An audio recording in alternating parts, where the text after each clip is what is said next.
isi yuzuyemwo ububisha n'ubube gito bwinshi bufatiye ku myifato mibi y'abantu.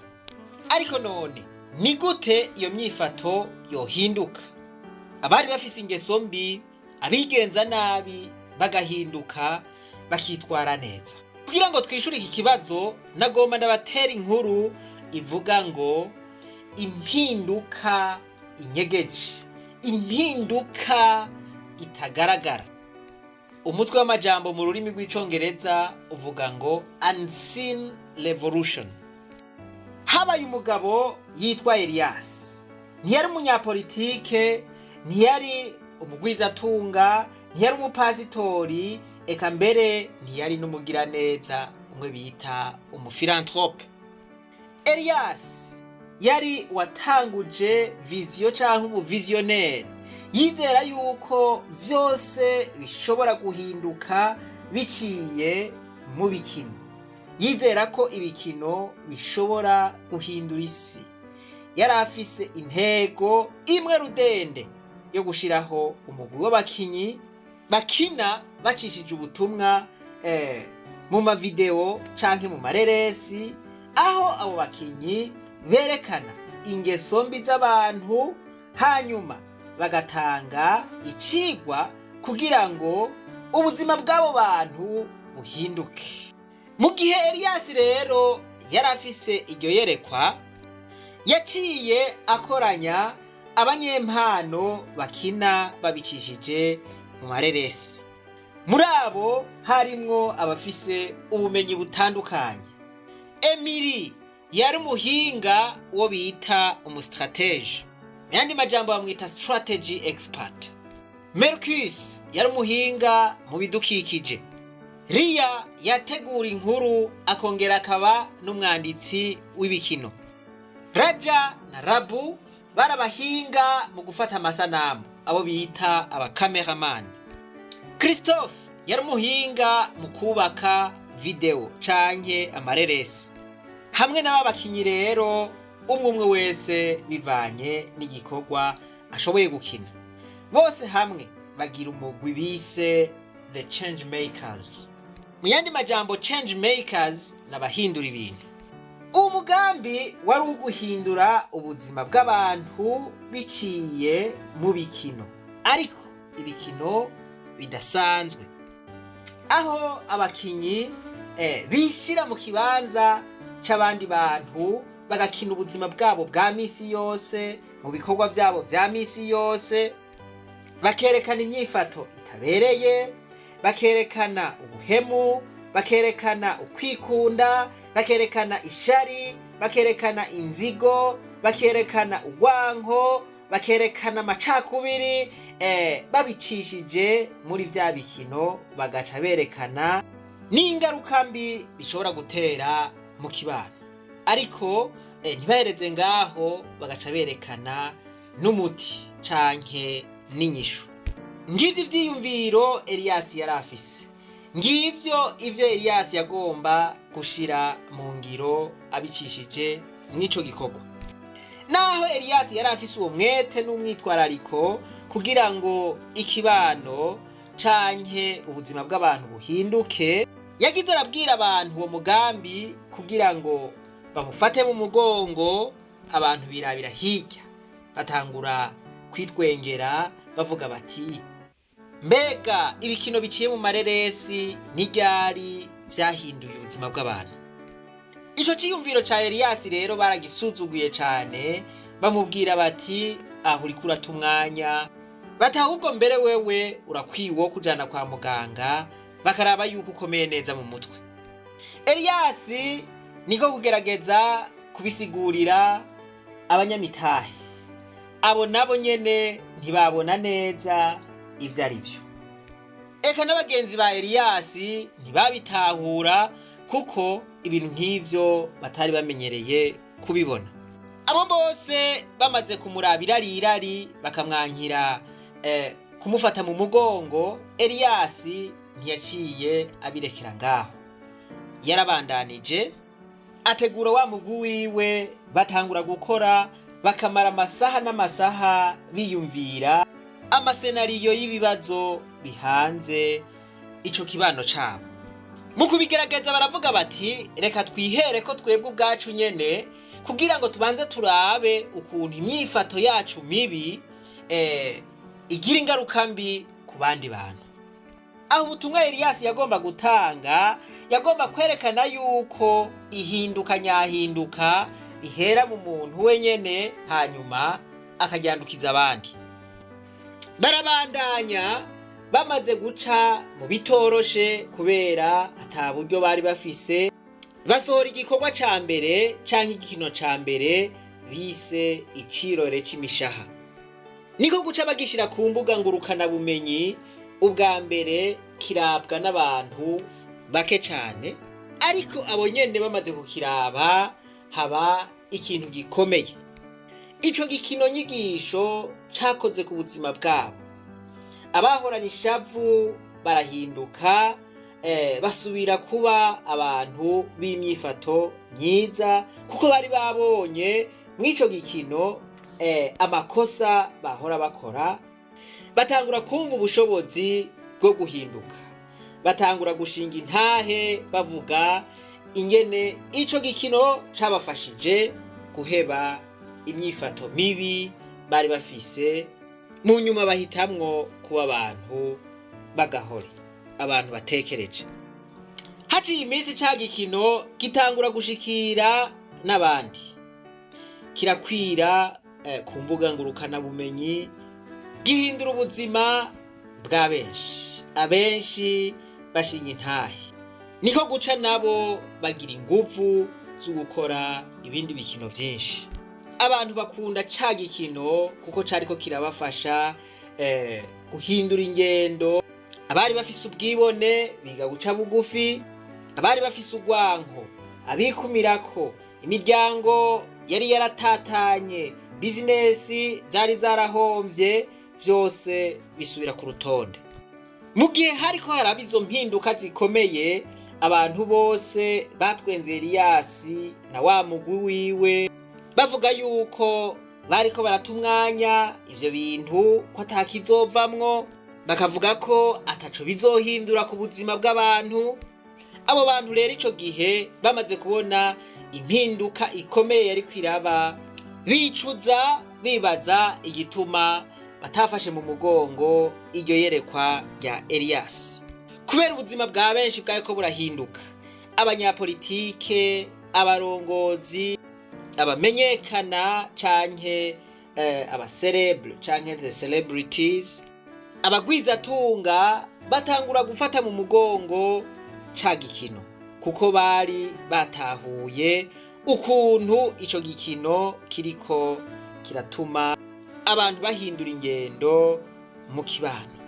Ivyo rero babikoze bamaze kubona yuko ico gikino cari kibaye ikiraro co gusubiza hamwe abantu. Kubera ico gikino abantu ntibasubira kugwana, abantu basubiza hamwe, baraharirana, bagiranira urukundo, barasonerana, barubahana, babana mu mahoro muri rusangi. Elias amenyekana nk'umuntu yatumye abantu basubirana akanyamuneza. Ico gihe abantu batahuye ko ivyo Elias yariko arakora bitari ibikino gusa, ahubwo vyahinduye ubuzima bw'abantu mu butandukane bw'ivyo bariko barakora. Elias n'umugwi wiwe berekanye yuko impinduka itamiva imisi yose hejuru ija hasi, ahubwo ko ishobora no kuva hasi ija hejuru. Ariko kandi ivyo bikava ku bantu b'umwete bafise ivyiyumviro vyo guhindura isi bibe nziza gusumba uko bayisanze.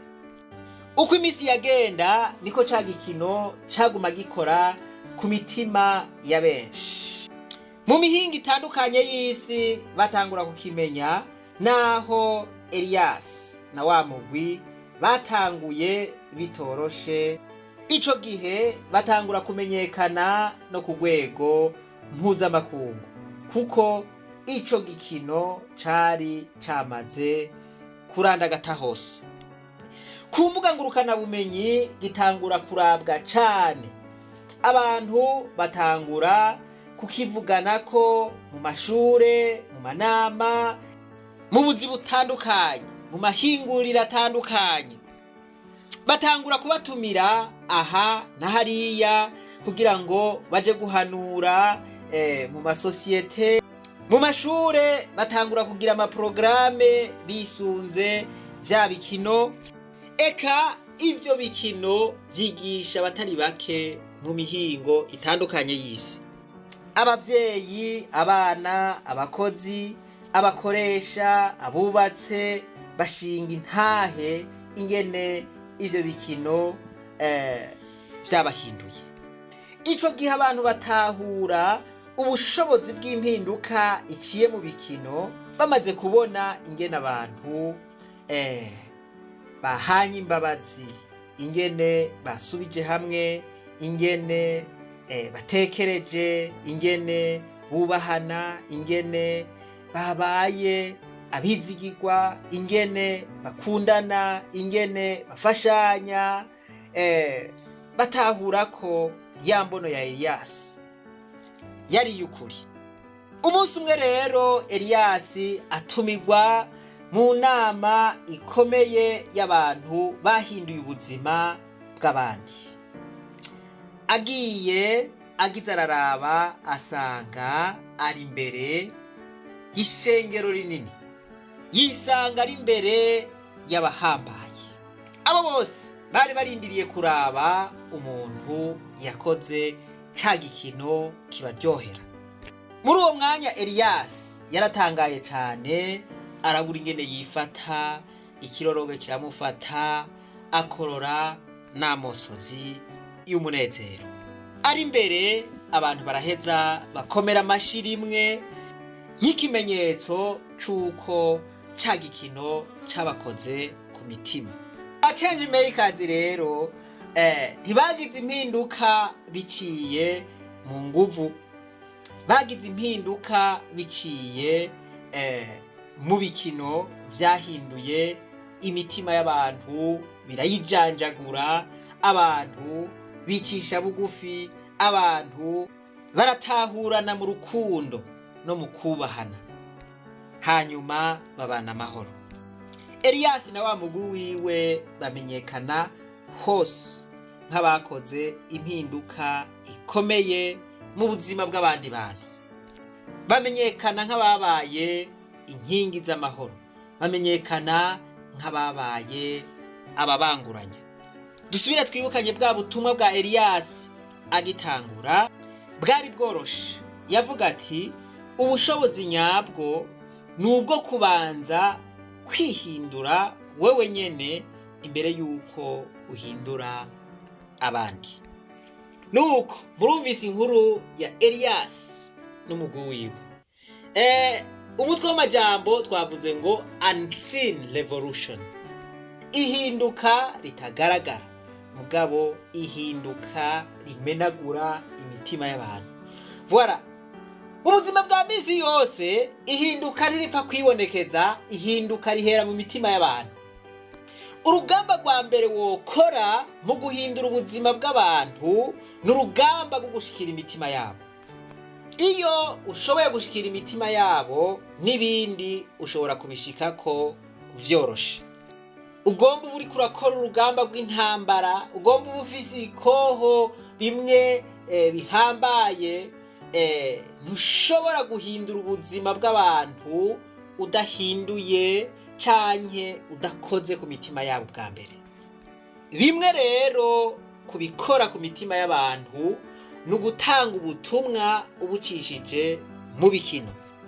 Inzira ya mbere yoroshe yo gusubiza abantu hamwe, yo kubibagiza imibabaro, inzira ya mbere yoroshe yo gutuma abantu basubira kumvikana canke basubira kurabana ryiza n'ugucisha mu bikino. Mandela kugira ngo asubize hamwe abanyafrika y'epfo byari byoroshe, hariho intwaro kajyanisha miryango yari yaratumye abanyafrika y'epfo batatana yari yaratumye haba urwanko rukomeye mu mitima y'abanyafrika y'epfo, barankana biteye ubwoba. Ariko urukino rwaratumye imitima isubira hamwe, urukino rwaratumye batwenga. Aho hari mu mwaka w'1995 ico gihe Mandela yabigizemwo uruhara runini cane, gushika yaho Afrika y'Epfo itahana igikombe c'isi yose mu rukino rwa rugby. Ico gihe habaye intsinzi, abazungu n'abirabure batacana uwaka baragwana mu nda buzuye umunezero batwenga. Ivyo bintu vyatangaje abantu benshi, barabona ubushobozi inkino zifise mu guhindura ubuzima bw'abantu. Kuri uno munsi rero tuboneyeho akaryo ko kubibutsa kugira ngo muterere wa mugambi watubane amahoro. Twarabwiye ko uwo mugambi ushobora kuba amavuta yorosha imoteri kugira ngo ikore neza. Murazi yuko abarundi twagowe n'ibintu byinshi kandi n'ubu bikiriko. Imana rero ibashoboze, Imana idushoboze twese kugira ngo uwo mugambi watubana amahoro ushobore kuja mu ngiro, hanyuma ubuzima bw'abarundi buhinduke mu mpande zose. Nuko mwebwe mwese mutahuye iki cigwa c'uno munsi, Imana nibampezagirire cane. Reka twibandanirize rwa rugendo rwacu, maze tugaruze umunezero Satani yatunyaze. Nayo umuntu atarashika mu ishuri ry'abarundi bose turamuhaye kaze. Umuntu yokumva afashijwe n'iyi nkuru, akumva hari ico yokora ku bw'uyu mugambi, arashobora kuturondera kuri izi nimero twamadusiga ngaha kuri video. Avuze duti umuntu wese arashobora guterera uko arongowe kose. Turakeneye amahera, twarabivuze, turakeneye n'ibikoresho. Hari abo usanga bafise amakamera badakoresha, hari abo usanga bafise amaordinatere badakoresha, hari abo usanga bafise n'ibindi vyuma twoshobora gukoresha, amamikro, amamixer, eka ni vyinshi. Rero umuntu wese afise bimwe muri ivyo tudondaguye yoshobora kutwakura kugira ngo tuvugane ibirenga ngaho. Imana ibarabe neza, Imana ibahe umugisha mwinshi cane, ariko kandi ibakoreshe ibikomeye, ibakoreshe ivy'ubuhizi mu guhindura, mu gufasha guhindura ubuzima bw'abandi. Ukabushoboye gufasha hanyuma ntufashe, wibuke yuko uzotanga raporo ku Mana. Imana izokubaza iti mpa raporo wampaye inka, wewe wakoze iki? Voilà, utangura kuvuga ngo jewe sinamenye n'ivyo gufasha. Wewe nta mugambi wigeze kumva umeze ukuntu. Hari ico wowe waratereye kugira ngo ujya mugambi uje mu ngiro, ufashe mu guhindura ubuzima bw'abandi bantu. Ariko rero nta nuwo dusaba yuko atanga ku gahato atavyiyumvamo. Gusa twame twibuka rya jambo rya Baden Powell, aho yavuga ngo tugerageze kuva kuri ino si tuyihinduye yabaye nziza gusumba uko twayisanze, kugira ngo umunsi twapfuye, umunsi twayivuyeko, tuze tugende tunezerewe tuvuga duti twaragerageje uko dushoboye kose kugira ngo duhindure isi. Voilà, dusize ari nziza gusumba uko twayisanze. Iri jambo riri mu majambo nama nzirikana cane. Ni gute nanje nohindura isi ikaba nziza gusumba uko nayisanze? Aka niko nsozereyeko, nawe ukiyumvireko.